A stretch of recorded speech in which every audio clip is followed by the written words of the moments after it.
ఎగ్గొట్టిన రైతు భరోసా పథకంలో 7,625 కోట్ల రూపాయలు 3 నెలల్లోనే 72 లక్షల రైతుల ఖాతాలో వేసి ఎగ్గొట్టి పారిపోయినాయన కాదు. ఇప్పుడు బాధ్యత తీసుకున్న మీ సోదరుడు మీ రైతు భరోసా పథకాన్ని అమలు చేస్తా అని ముఖ్యమంత్రిగా అధికారం చేపట్టిన 3 నెలల్లోనే రైతు భరోసా పథకం రైతు ఖాతాలో వేసిన. ఇదే కాదు, ఆనాడు 2014లో ₹1,00,000 రుణమాఫీ అన్నాడు. ఆ తర్వాత 4 విత్తనాలు అన్నాడు. అసలు మిత్తి ఆయన ఆ ఖాతాలు వేసి 5 ఏళ్లకు ఆయన ఇచ్చిందంత మిత్తికే సరిపోయింది. అసలు అట్లనే రైతుల నెత్తి మీద మిగిలిపోయింది. మళ్ళీ 2018లో అదే మాట ఇచ్చిండు. అప్పుడేదో చెప్పినా సోయి లేక ఇప్పుడు మళ్ళా ₹1,00,000 హామీ ఇస్తున్నా మళ్ళీ మీకు చేస్తాను. అధికారంలోకి వచ్చిన ఎంబడే మళ్ళా పాడిందే పాడరా పాసుపండ్ల దాసరి అన్నట్టు మళ్ళీ 4 విడతలు అన్నాడు. నట్టేట ముంచెండు. చివరికి ఆయన 2014 నుంచి 2023 డిసెంబర్ వరకు ఆయన రైతు రుణమాఫీ చేసింది 18,000 కోట్ల రూపాయలే.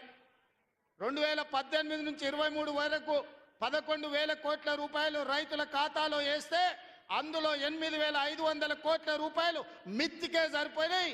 ఆయన చేసిన రైతు రుణమాఫీ నికరంగా 3,000 కోట్ల రూపాయలే. కానీ మీ సోదరుడిగా, మీ బిడ్డగా, పాలమూరు బిడ్డగా, నల్లమల్ల అడవులో నుంచి వచ్చిన నేను ఒక రైతు బిడ్డగా 2 లక్షల రూపాయల రైతు రుణమాఫీ చేస్తా అని సరిగ్గా 60 రోజుల్లో 25,50,000 మంది రైతులకు 21,000 కోట్ల రూపాయలు 2 లక్షలు రుణమాఫీ చేసి ఇచ్చిన మాట నిలబెట్టుకొని మాట తప్పని మడమ తిప్పని పార్టీగా ఈరోజు 25,50,000 మంది రైతులకు 21,000 కోట్ల రూపాయల రైతు రుణమాఫీ చేసినాం. ఇవాళ రైతు రుణమాఫీ చేయలేదంటున్నాడు. నేను సూటిగా సవాలు విసురుతున్న చంద్రశేఖరరావు గారికి వేదిక మీద నుంచి, ఫామ్ హౌస్లో ఉండి వచ్చిన వాళ్ళకి జోలి చెప్పుడు కాదు, అసెంబ్లీకి రా, లెక్కలు చెప్తా. ఏ ఊర్లో, ఏ తండాలో, ఏ గూడెంలో ఏ రైతుకి ఎంత రుణమాఫీ చేసిందో 25,50,000 మంది రైతుల వివరాలు శాసనసభలో పెడతా. 21,000 కోట్ల రూపాయలు ఎవరి ఖాతాలో వేసినో నేను లెక్క చెప్తా. నీకు చిత్తశుద్ధి, నీకు నిజాయితీ ఉంటే రా, వచ్చే అసెంబ్లీలో నువ్వు మాట్లాడు, అడుగు. అదేవిధంగా ఆనాడు నువ్వు 5,000 రూపాయలు సంవత్సరానికి రైతు బంధు కింద 10,000 ఇస్తే నేను ఎన్నికల్లో 15,000 ఇస్తా అని చెప్పిన. కానీ ఏ రోజు కూడా చంద్రశేఖరరావు గారు మనం అప్పుల్లో లేము, మనం ధనిక రాష్ట్రం, మన దగ్గర సంచుల కొద్దీ గుమ్మీల కొద్దీ రూపాయలు ఉన్నాయని అబద్ధాలు చెప్పిండు. వచ్చి చూస్తే గుమ్మీలు ఖాళీలు,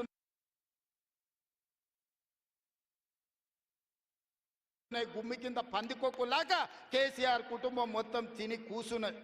అయినా అధైర్యపడకుండా 15,000 బదులు ఆనాడు నువ్వు ఇచ్చిన 10,000 ఎగ్గొట్టిన 10,000 కాకుండా ఇవాళ 12,000 రూపాయలు సంవత్సరానికి రైతులకు ఇవ్వాలని రైతు భరోసా కార్యక్రమాన్ని జనవరి 26 తారీఖు నాడు ప్రారంభించుకున్నాం.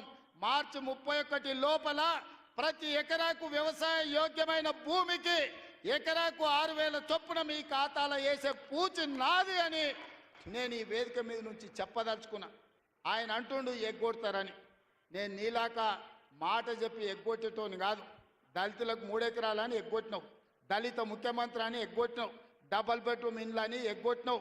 ఇట్లా చెప్పుకుంటూ వెళ్తే 100 మాటలు ఇచ్చి ఎగ్గొట్టిన చరిత్ర నీది, పంగనామాలు పెట్టిన చరిత్ర నీది. చంద్రశేఖరరావు 10 ఏళ్ళు పరిపాలన చేసి ప్రజల దగ్గరకు పోతే డిసెంబర్లో అధికారం కోల్పోయినావు, జూన్లో డిపాజిట్లు కోల్పోయినావు పార్లమెంట్లో. ఇప్పుడు మెదడు కూడా కోల్పోయినట్టే ఉన్నాడు ఆయన పెద్ద మనిషి ఫామ్ హౌస్లో పండుకొని. డిసెంబర్లో ఆయన అన్నీ చెప్పిండు. ఆయన గుడిలు దర్గాలకు దస్తీలు కప్పిండు, గుడిలకు పోయి దండాలు పెట్టిండు. పెట్టిన తెలంగాణ ప్రజలు 10 ఏళ్ళు పెట్టిన ఆయన అరగోసకు ఇవాళ ఆయన గుణపాఠం చెప్పి ప్రభుత్వాన్ని దించిండ్రు. అట్లే అబద్ధాలు చెప్తే పార్లమెంట్లో గుండు 0 ఇచ్చిండ్రు, ఆయన గాడిద గుడ్డి ఇచ్చిండ్రు. అయినా బుద్ధి మారలే. 14 నెలల నుంచి అంట ఆయన ఫామ్ హౌస్లో వండుకొని గంభీరంగా చూస్తుండ. అంటే ఎవరిని చూస్తున్నావా గంభీరంగా? అచ్చోసిన ఆంబోతులాక నీ కొడుకును అల్లుని ఊరు మీద వదిలినావు. మైసమ్మ మన ఏంది జాంగీర్పీర్ల దర్గాకు వదిలిన మేకపోతులాక ఊరు మీద పడి మేస్తా ఉన్నారు నీ కొడుకు నీ అల్లుడు. మన జాంగీర్పీర్ల దర్గా కోసుకుంటాం కదా మనం, అట్లా జాంగీర్పీర్ల దర్గాను కూడా మోసం చేసిన 100 కోట్లు ఇస్తాను మా శంకర్ చెప్తున్నాడు. ఇవాళ రాజన్న సిరిసిల్ల ఆలయానికి 100 కోట్లు ఇస్తాను, ఆ దేవుణ్ణి మోసం చేసినాం. ఈడ దర్గాను మోసం చేసినాం. పాలమూరులో ప్రాజెక్టులు కడతా అని